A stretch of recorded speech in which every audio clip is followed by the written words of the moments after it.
नमस्कार दोस्तों फाइनली भारत ने अपनी पहली एंटी टेररिज्म पॉलिसी रिलीज कर दी है जिसका नाम है प्रहार। वैसे तो ये काफी पहले हो जाना चाहिए क्योंकि आप सब जानते हैं भारत लंबे समय से टेररिज्म से जूझ रहा है, स्पेशली पाकिस्तान जैसा देश हमारा पड़ोसी है। खैर यहाँ पर आप देख सकते हो India's new policy Prahaar to bring down the hammer on terror. और इसकी चर्चा क्यों हो रही है क्योंकि कल से आप लगातार सुन रहे होंगे ये क्यों इतना इंपॉर्टेंट है। और ये 7 पिलर्स पर बेस्ड है। ये जो प्रहार आप देख रहे हो इसका एक्रोनिम है और इसको एक एक डिटेल से मैं आपको बताऊंगा कि एग्जैक्टली सरकार क्या करने वाली है। मतलब ये जो पॉलिसी लाई गई है इससे क्या बदलाव होगा, क्या इंपैक्ट आएगा। चलिए शुरुआत करते हैं, लेकिन उससे पहले आप सबको बता दूं, आप में से जो भी लोग 2027-28 किसी भी साल की यूपीएससी की प्रिपरेशन कर रहे हैं, हमारा जो नया प्रतिज्ञा बैच स्टार्ट होने वाला है इसको ज्वाइन कर सकते हैं। स्पेशली लिमिटेड टाइम के लिए 50% फ्लैट डिस्काउंट आपको मिल रहा है। लिंक कमेंट सेक्शन में दिया हुआ है, यूज कर लीजिएगा ये कोड अंकित लाइव। और ये फोन नंबर है, कोई भी डाउट है, प्रॉब्लम है, इस पर कॉल करिए, मेरी टीम आपको अच्छे से गाइड कर देगी। चलिए शुरुआत करते हैं। सबसे पहले देखते हैं कि हुआ क्या है।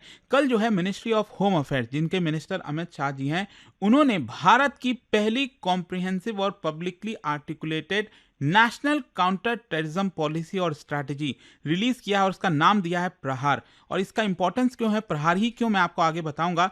लेकिन आप समझिए कि ये भारत की जो सिक्योरिटी डॉक्ट्रिन है ना, उसमें एक बहुत बड़ा स्ट्रक्चरल ट्रांसफॉर्मेशन देखने को मिलेगा। मतलब अभी तक क्या था कि हम रिएक्टिव थे कि अगर ऐसा हुआ तो फिर हम ऐसा करेंगे, हमारा रिस्पॉन्स ऐसा आएगा।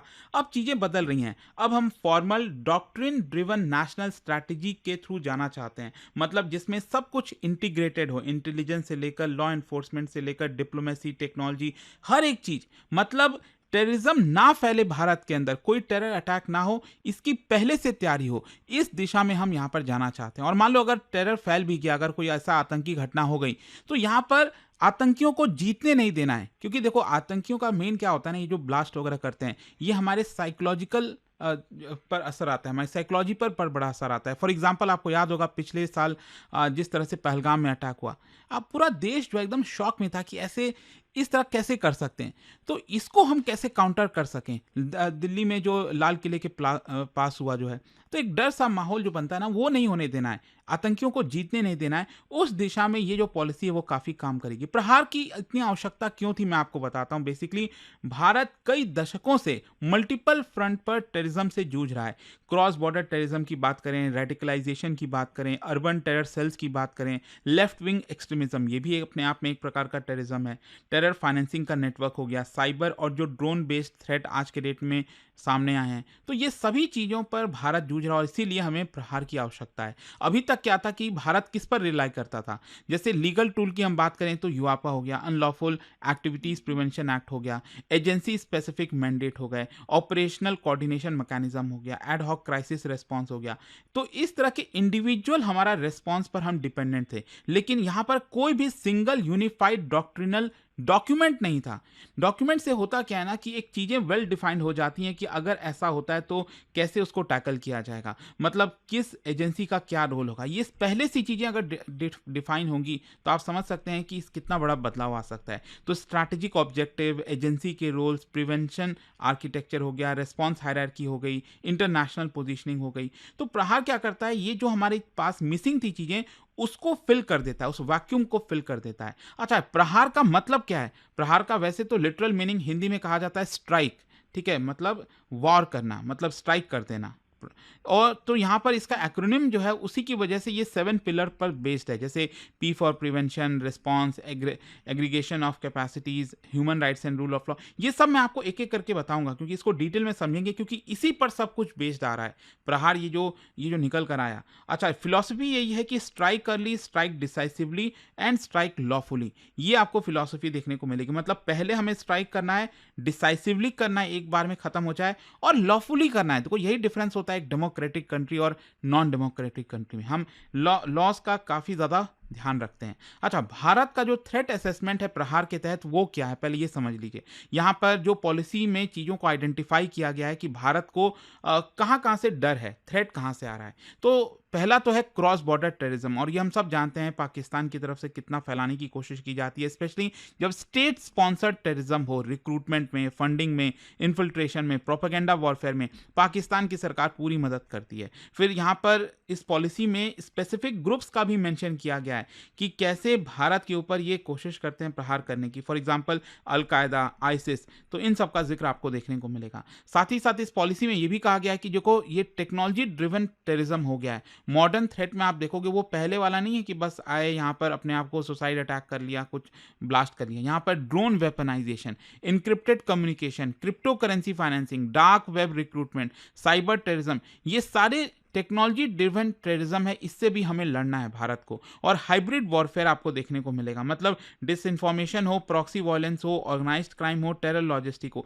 इन सब का ब्लेंड हो गया है और अलग अलग चीज़ों को आइडेंटिफाई करना मुश्किल है, तो कहीं ना कहीं इसके ऊपर भारत को फोकस करने की जरूरत है। अब हम आते हैं उन 7 पिलर्स को लेकर। प्रहार, सबसे पहला जो आपका लेटर है पी, इसका मतलब है प्रिवेंशन। मतलब कोशिश यहाँ पर यही होगी प्रहार पॉलिसी के तहत कि अटैक ही को ना होने दिया जाए। मतलब हमारा इंटेलिजेंस इतना रोबस्ट होना चाहिए कि पहले से हमारे पास जानकारी हो और हम उसको कैसे रोक सकते हैं। मतलब यहाँ पर इंटेलिजेंस का जो फ्यूजन है नेशनल लेवल पर, स्टेट लेवल पर, वो आपको देखने को मिलेगा। रियल टाइम डेटा शेयरिंग होगी, फाइनेंशियल ट्रैकिंग होगा, टेरर फंडिंग का, बॉर्डर सर्वेलेंस मॉडर्नाइजेशन होगा, ड्रोन मॉनिटरिंग सिस्टम होगा भारत के पास, अर्ली रेडिकलाइजेशन डिटेक्शन होगा। तो ये सारी चीज़ों पर फोकस होने वाला है ताकि कोई टेरर ब्लास्ट वगैरह कुछ ऐसा होने वाला हो उसके पहले ही हम इन सबको आइडेंटिफाई कर सकें इसके थ्रू। और इंस्टीट्यूशनलाइज की वजह से क्या होता है, जो मल्टी एजेंसी कोऑर्डिनेशन है वो आसान हो जाता है। Intelligence database, joint task force, ये हम चीज़ें कर पाएंगे। और इसका मेन गोल यही है कि जो थ्रेट है उसको न्यूट्रलाइज किया जाए बिफोर एग्जीक्यूशन स्टेज। दूसरा, प्रहार के बाद आता है दूसरा लेटर जो है रेस्पॉन्स, आर। तो इसका मतलब है कि ऑपरेशनल हायरार्की डिफाइन होनी चाहिए। मतलब जब मान लो अचानक से कुछ हुआ या फिर कोई होने वाला है, कुछ खबर आती है, तो यहाँ पर क्या पुलिस पहले रिस्पॉन्ड करेगी, जो एनएसए है वो रिस्पॉन्ड होगा क्या? मतलब देखो, पहले तो सबसे पहले जो फर्स्ट रिस्पॉन्डर होंगे ऑब्वियस सी बात है लोकल पुलिस। वहाँ की जो लोकल पुलिस से कहीं पर अगर टेरर अटैक वगैरह हुआ तो इनकी पहली जिम्मेदारी बनती है। फिर होता है state ATS unit, anti terrorist जो स्क्वाड होते हैं, उनकी जो यूनिट होती है हर एक स्टेट में आपको देखने को मिलेगी, तो उनका फिर नेक्स्ट रोल आता है। फिर सेंट्रल फोर्सेज पहुँचती हैं, उनका रोल आता है। And then specialized counter terror जो यूनिट्स हैं, एनआईए वगैरह, वो आता है और इनका मेजर रोल है। एनआईए बेसिकली क्या करती है, जो टेररिज्म से रिलेटेड इन्वेस्टिगेशन है भारत में, उनका प्रोसिक्यूशन हो गया, मतलब जिन्होंने ये कराया है उनको सजा मिले, तो ये सारी जिम्मेदारी एनआईए की होती है। एनएसजी जो है वो काउंटर टेरर स्ट्राइक फोर्स है, elite counter terror strike force.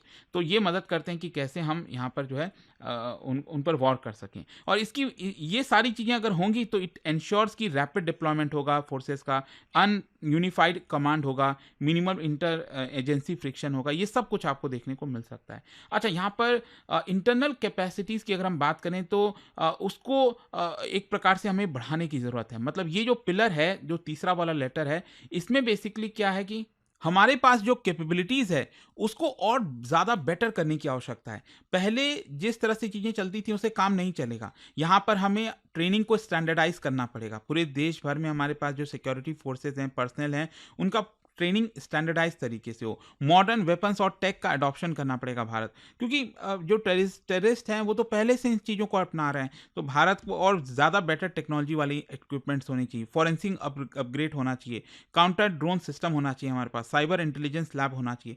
मतलब इसकी वजह से होल ऑफ गवर्नमेंट का जो अप्रोच है ना, मतलब आइसोलेटेड डिपार्टमेंट नहीं हो, यहाँ पर पूरी सरकार जो है इसके पीछे लग जाए, तभी हम अपनी कैपेसिटीज़ को इंक्रीज कर सकते हैं। नेक्स्ट जो लेटर है वो है H, that is human rights and rule of law. मैंने आपको पहले ही बताया कि भारत का एक सबसे इंपॉर्टेंट चीज़ ये होता है कि हम भले ही कुछ भी करें, कितना भी मुश्किल क्यों ना हो, लेकिन ह्यूमन राइट्स का ध्यान रखते हैं, लॉज का ध्यान रखते हैं। ये डेमोक्रेटिक कंट्री की विशेषता है।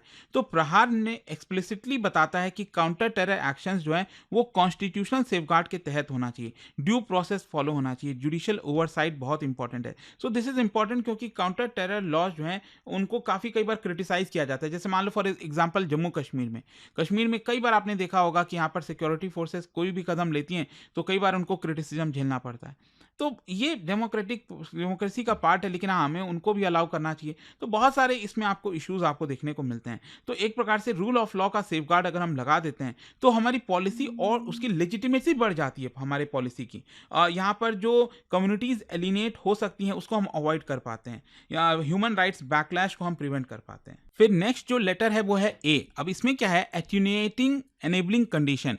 क्या होता है कि जो टेररिज्म को पनपने के लिए कंडीशंस बनते हैं देश के अंदर, उसको हमें स्लो डाउन करना है, उसको हटाना है जड़ से। तो ये बेसिकली फोकस करता है कैसे हम काउंटर रेडिकलाइजेशन प्रोग्राम्स चला सकें। जो कम्युनिटीज़ हैं जहाँ पर रेडिकलाइजेशन करने की कोशिश की जाती है तो उसको हम कैसे काउंटर करें, कम्युनिटी पुलिसिंग कैसे कर सकते हैं, यूथ एंगेजमेंट इनिशिएटिव हो गया। मतलब यहाँ पर हमारे लोगों को बचाना है इस तरह की चीज़ों में आने से। तो लॉजिक यही है कि जो टेररिज्म है वो थ्राइव करता है जहाँ पर एलिनेशन होता है, मिस इन्फॉर्मेशन होता है, तो उसको रोकना है।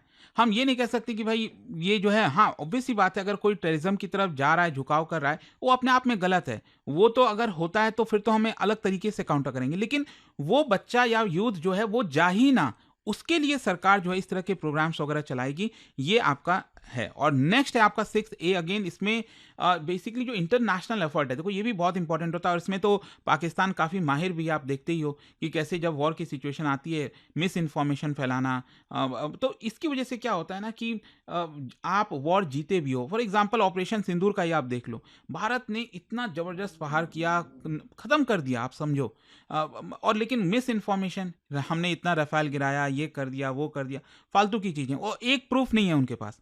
तो यही हो जाता है कि इंटरनेशनल एफर्ट में भारत कैसे आगे बढ़े। सो टेररिज्म ट्रांसनेशनल होता है, भारत की स्ट्रैटेजी में इंक्लूड होना चाहिए। For example intelligence sharing agreement, हमें दूसरे देश से भी तो इंटेलिजेंस मिलता है कि ये ऐसा कुछ होने वाला है। एक्सट्रेडिशन ट्रीटी हो गए, जॉइंट ऑपरेशंस हो गया।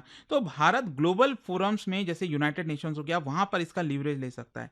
ग्लोबल टेररिस्ट के लिस्ट हैं, सैंक्शन टेरर एंटिटीज़ हैं, तो वहाँ पर हम अपने आप को कैसे मजबूत करें, ये आपको देखने को मिलेगा। नेक्स्ट है आपका रिकवरी और रेजिलियंस, लास्ट है। इसमें अगेन क्या है कि ये अगर मान लो टेरर अटैक हो जाता है कहीं पर, तो जैसा मैंने आपको बताया ना कि एक साइकोलॉजिकल गेम चलता है। टेररिज्म का मकसद देखो यही होता है उनका कि हम कैसे साइकोलॉजिकल प्रहार करें एक देश के ऊपर, और इसीलिए भारत जो है कोशिश करेगा इस पॉलिसी के तहत कि अगर कहीं पर मान लो बाई चूक कुछ भी अगर हो जाती है सिचुएशन, कहीं अटैक हो गया, तो कैसे हम उसको जल्द से जल्द रीस्टोर कर सकें, साइकोलॉजिकल काउंसलिंग प्रोवाइड कर सकें, कंपनसेशन मैकेनिज्म ला सकें, मीडिया एंगेजमेंट कर सकें ताकि पैनिक सिचुएशन ना हो। ये है आपका। तो आई होप आप समझ पा रहे होगे कि जो मेन स्ट्रक्चरल चेंजेस इंट्रोड्यूस किए गए ना, एक तो क्लियर कमांड स्ट्रक्चर लाया गया है, साइबर और ड्रोन थ्रेट का इंटीग्रेशन हो गया, फाइनेंशियल इंटेलिजेंस पर एम्फसाइज किया गया, ह्यूमन राइट्स कमिटमेंट, ये सब कुछ आपको प्रहार के अंदर देखने को मिलेगा। इसका स्ट्रैटेजिक सिग्निफिकेंस क्या है मैं आपको बताता हूं। प्रहार इंपॉर्टेंट इसीलिए है क्योंकि भारत की जो जीरो टॉलरेंस डॉक्ट्रिन है उसको फॉर्मलाइज कर देता है। इंस्टीट्यूशनल जो मैच्योरिटी है वो दिखाता है कि भारत काउंटर टेररिज्म गवर्नेंस में मैच्योरिटी की तरफ जा रहा है। भारत की जो पोजीशन है ग्लोबल एंटी टेरर डिप्लोमेसी को लेकर वो मजबूत हो रही है। भारत की सिक्योरिटी थिंकिंग जो है 21st सेंचुरी के थ्रेट के हिसाब से मॉडर्नाइज भी हो रही है। तो ये सब कुछ दिखाता है। और इसका ओवरऑल जियोपॉलिटिकल कॉन्टेक्स्ट देखोगे तो बहुत इंपॉर्टेंट है। पॉलिसी तब आ रही है जब ऑलरेडी आप सब जान रहे हैं इन्फिल्ट्रेशन का कंसर्न है भारत में, साइबर थ्रेट का कंसर्न है, ग्लोबल इंस्टेबिलिटी बढ़ रही है, वॉरफेयर ट्रेंड जो है हाइब्रिड होता जा रहा है। तो भारत की जो लॉन्ग स्टैंडिंग डिप्लोमेटिक स्टैंड रहा है कि terrorism has no religion, nationality और जस्टिफिकेशन, वो दिखाता है कि टेररिज्म तो टेररिज्म होता है, हमें उसको जड़ से खत्म करना पड़ेगा। तो आई होप आप समझ पा रहे होगे कि ये जो पहली एंटी टेरर पॉलिसी है भारत की, ये क्यों इतने मायने रखती है। जाने से पहले एक बहुत ही इंटरेस्टिंग क्वेश्चन, क्या बता सकते हो भारत के कौन कौन से लेजिस्लेशन कानून में बेसिकली इस्तेमाल किया जाता है भारत के काउंटर टेरर फ्रेमवर्क के अंदर। मतलब भारत का जो काउंटर टेरर फ्रेमवर्क है उसमें कौन कौन से कानून का सहायता लिया जाता है इनमें से। और इसका जो राइट आंसर है आप सब जानते हैं, मेरे इंस्टाग्राम पर तो मिलेगा ही, वहां पर अगर आप नहीं हो कोई बात नहीं, टेलीग्राम से ले सकते हैं इसका सही उत्तर। और दोस्तों जैसा मैंने आपको बताया, अगर आप यूपीएससी की तैयारी करें, कोई भी बैच चाहते हैं, आपको बस यूज करना है ये कोड अंकित लाइव मैक्सिमम डिस्काउंट के लिए। और ये फोन नंबर है, कोई भी डाउट है, प्रॉब्लम है, इस पर कॉल करिए, मेरी टीम आपको अच्छे से गाइड कर देगी। स्टडी IQ IAS, आपका सिलेक्शन हमारा मिशन।